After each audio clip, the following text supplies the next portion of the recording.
Hi, my name is Marco Moreno, and I am a second-year undergraduate student from the University of Arizona. This summer, I had the pleasure of working with Dr. Karen Herbst. Dr. Herbst is an endocrinologist who specializes in the research and treatment of rare fat disorders such as lipedema and Dercum's disease. According to the Lipedema Foundation, one of the main organizations that funds Dr. Herbst's research, lipedema occurs almost exclusively in women and is overall poorly understood. The same can be said about Dercum's disease. Therefore, my lab's main question is, what is lipedema and Dercum's disease, and how will understanding them on the clinical and molecular level help doctors treat and diagnose them? Dr. Herbst's research consists of both clinic and laboratory studies. In clinic, Dr. Herbst works with patients with fat tissue disorders such as lipedema and Dercum's disease.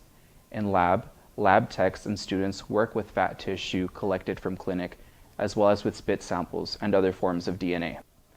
My summer project consists of tabulating and analyzing data from a recent trip that Dr. Herbst took to Honduras to study lipedema.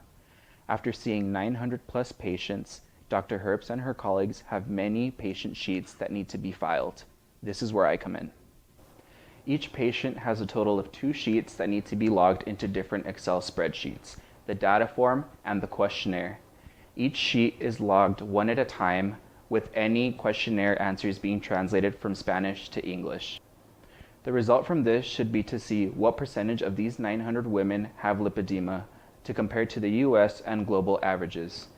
My research is important because it not only provides real data to use in research papers, but also examples of the many different types of lipedema that doctors can use as reference when diagnosing and treating patients. After working in my lab all summer, I was left more curious than when I started. Although now I understand why my lab's work is so important, there are still many questions that I have because of our ignorance with regards to many of these fat disorders.